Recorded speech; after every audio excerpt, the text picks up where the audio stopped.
ओम तव कथामृतं तप्त जीवनम कविभिरीडितं कल्मषापहं श्रवणमंगलं श्रीमदाततं भुवि गृह्णन्ति भूरिदा जनाः।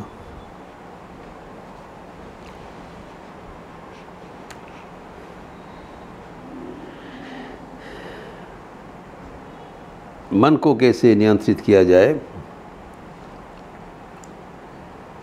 उसका रहस्य भगवान ने उन्मोचन किया श्रीमद् भगवद गीता एवं अन्य शास्त्र में। किसका दो उपाय है, अभ्यास एवं वैराग्य। भगवद गीता के 6ठ अध्याय के 35वें श्लोक में भगवान उद्धृत किया है, मन को नियंत्रित करना अत्यंत कठिन है।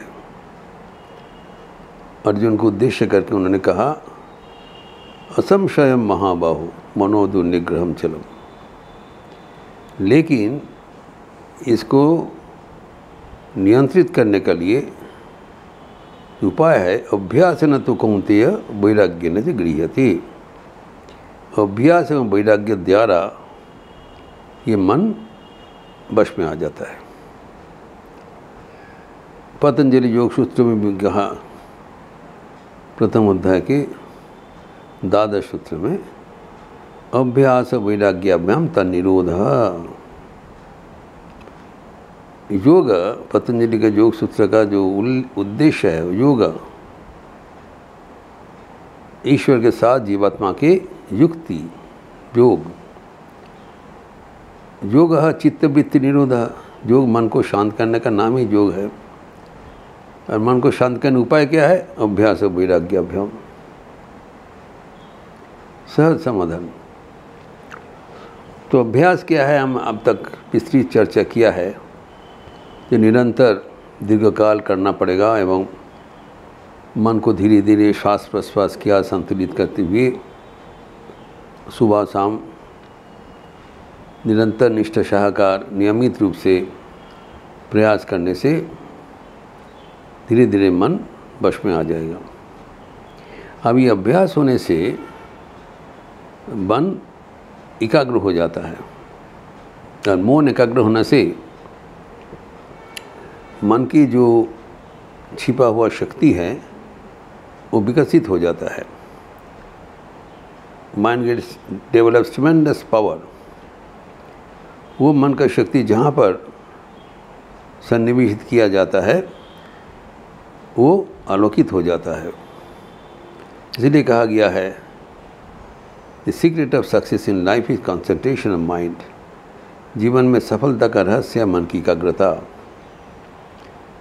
तो मन में जो एकाग्रता होने से मन में जो गति प्राप्ति होती है, शक्ति प्राप्ति होते हैं, उसके साथ मन का दिशा भी सही होना चाहिए। It's not enough to gain mental power, but it must be directed properly. नहीं तो मन हमें गलत रास्ता में ले जाएंगे। मन शक्तिशाली हो गया, शक्तिशाली मन को सही ढंग से परिचालित करना जरूरी। इसलिए कहा गया है अभ्यास के साथ वैराग्य भी जरूरी। वैराग्य का मतलब ये विषय से दूर रहना, विषय से वितृष्ण रहना। मन संसार की ओर स्वाभाविक रूप से जाते हैं, वो मन को एक ओर से नियंत्रित करना है, चंचल है। और मन जो संसार की ओर जाते हैं, उसके लिए हमारे जो नाना प्रकार का होना वासना है, उसको भी मन से हटाना पड़ेगा। दोनों कर्म है, मन को साफ करना है, मन को स्थिर करना है। अभ्यास के द्वारा मन स्थिर हो जाएगा, वैराग्य के द्वारा मन साफ होगा। दोनों ही चाहिए एक साथ। You have to make the mind steady and make the mind clean. साफ हो जाना चाहिए, अर्थात मन में कोई विषय का वासना नहीं होना चाहिए। There should not be any apparent or hidden desire in the mind. उसके लिए मन को उधर चला जाएगा। तो हमें समझना चाहिए कि मन जो संसार के प्रति जाते हैं, ये वैराग्य कैसे प्राप्त होगा, इसके लिए विवेक आरोप करना पड़ेगा।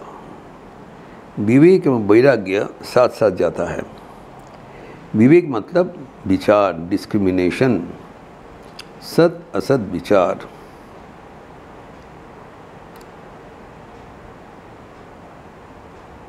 हमारे साथ संसार का क्या फ़र्क है वो हर वक्त याद रखना चाहिए। हम संसार के नहीं हैं, कारण हम चिरंतन हैं। स्वयं कभी बदलने वाला नहीं है, जबकि संसार प्रतिक्षण परिवर्तनशील। संसार का जो कुछ है वो कोई भी स्थायी नहीं है, अस्थायी है, जबकि हम एक रूप है, चिरंतन है। हमारे भीतर बाल्यावस्था आया है, युवावस्था आती हैं, फिर प्रौढ़ावस्था आते हैं, ये सब बदलने वाला चीज़ है। फिर हम जैसे कि तैसे रह जाते हैं। संसार एवं संसार के भोग्य वस्तु एवं संसार के जो कुछ रहते हैं वो बदलने वाला है। तो संसार के साथ हमारा कभी स्थायी रिश्ता होना संभव नहीं, हुआ नहीं, होगा नहीं, होना संभव भी नहीं है। तो हम संसार के नहीं हैं, हम अलग हैं, हम ईश्वर के हैं। ईश्वर चिरंतन है, हम भी चिरंतन हैं। तो हमारे जो संयोग ईश्वर के साथ होना चाहिए, न कि संसार के। इसको कहलाता है वैराग्य। जब मन धीरे धीरे ऐसी अवस्था प्राप्त होगा, तब मन में ईश्वर को प्राप्त करने की इच्छा होगा। ईश्वर के प्रति मन अनुरक्त होगा। संसार के प्रति मन अनुरक्त होने से हम ईश्वर को प्राप्त नहीं कर सकते हैं। आज संसार हमें कभी प्राप्त नहीं कर सकते हैं, असंभव है। संसार तो सम्यक सरत इति संसार, हर वक्त पिछल जाते हैं। इसीलिए अभ्यास के साथ साथ वैराग्य के भी अनुशीलन करना चाहिए। तो अभी जो पतंजलि योग सूत्र में जो कहा गया है, जो वैराग्य का परिभाषा दिया है, दृष्ट अनुष्टविक विषय वितृष्णस्य वशीकार संग वैराग्यम। ये तो डेफिनेशन है वैराग्य। वैराग्य मतलब जो भोग्य वस्तु है, जो हम देखे हैं कि दुनिया में जितना प्रकार भोग्य वस्तु हम ऑलरेडी देख चुके हैं, एवं जिसके बारे में सुना भी है, अनुष्टविक। यह लोक में जितने भोग्य वस्तु दिखाई पड़ता है, दिखाई जाता है, जो हम देखे हैं उसके प्रति हमारा तृष्णा होता है, आकर्षण होता है। एवं जो नहीं देखा है, जिसे परलोक सुना है, ऐसी होता है, सुनने में भी उसके प्रति हमारा आकर्षण होता है। जब ये दृष्ट एवं अनुष्टविक विषय से हमारा वितृष्णा हो जाता है। तृष्णा मतलब क्या है? जो अभाव, जिसे पानी पीने का तृष्णा होता है, प्यास होता है। प्यास होने से पान करने की इच्छा होता है। तो विषय के प्रति तृष्णा होने से विषय पाने की इच्छा होती है। इससे मन को हटा लेना ही वैराग्य है। मन अगर विषय के प्रति धावमान होंगे, तब जो अभ्यास युक्त मन जो बहुत शक्तिशाली हो गया, वो तेज़ी से विषय को ओर भागेगा, तो और जोर से हमें ईश्वर से अलग कर देगा। इसीलिए अभ्यास के साथ वैराग्य अत्यंत जरूरी है, must go hand in hand. एवं इसीलिए कहा गया है, जो अभ्यास हम करेंगे उसके साथ ईश्वर के नाम दोहराना चाहिए। ईश्वर के नाम दोहराने से, ईश्वर के नाम का शक्ति से मन धीरे धीरे साफ भी हो जाएगा और वो स्थिर भी हो जाएगा। 2 in 1। मन को स्थिर भी करना है, साफ भी करना है। अगर हम मन को ईश्वर से जोड़ देते हैं तब विषय से हमारा मन हट जाएगा। कारण ईश्वर चिरंतन है, विषय क्षणिक है, तात्कालिक है। एवं ईश्वर के पाने से हमारे सब प्राप्ति संपूर्ण हो जाता है। विषय पाने से हमारा तृष्णा वर्धित होता है। तृष्णा न जीर्णा वयमेव जीर्णा। विषय तृष्णा अगर हम पूर्ण करें तब तृष्णा कभी जीर्ण नहीं होगा, तृष्णा बढ़ते जाएगा। जैसे कहा गया है, राजा जजाति का जो संलाप, न जातु कामो कामानाम उपभोगे न शाम्मति, हविषा कृष्ण वर्तमेव भूय एव अभिवर्धते। जो कामना वासना है उसको पूर्ण करने से वो तृप्त नहीं होता है, वो क्रमशः बढ़ते जाता है। जैसे कि आग में अगर अब ईंधन जूक करे, घी डाले, आग कभी बुझेगा नहीं, आग बढ़ते जाएगा। तो इसी हमारे जो विषय तृष्णा है, विषय अग्नि तृष्णा का जो अग्नि है वो उसको भोग करने से और बढ़ेगा, बुझेगा नहीं। यद्यपि ईश्वर को पाने की इच्छा करने से हमारा मन सर्वतो भाव में तृप्त हो जाएगा। जम लब्ध्वा चापरम लाभम मन्नते नदिकम। इसको पाने से और कुछ पाने की इच्छा नहीं होता है, जबकि विषय तृष्णा पाने से कभी भी तृप्ति नहीं होगा।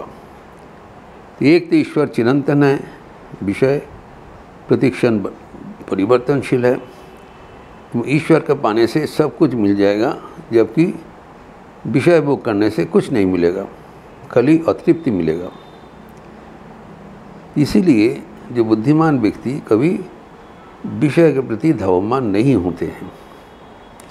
लेकिन मन का ऐसी अवस्था है, वो स्वाभाविक रूप से विषय के प्रति अनुरक्ति है। तो विषय के प्रति जो अनुरक्ति है, विषय के प्रति जो आसक्ति है, उसको हटाने के लिए ईश्वर के प्रति अनुरक्ति होना चाहिए। ऐसा बात है। इसीलिए वैराग्य हमारा जीवन में अत्यंत आवश्यक एक अनुपालनीय साधन है। इसलिए कहा अभ्यास के साथ वैराग्य होना चाहिए। ये वैराग्य कैसे हम अपनाएं, कैसे अवलंबन करें, इसका विस्तार हम अगले दिन करेंगे।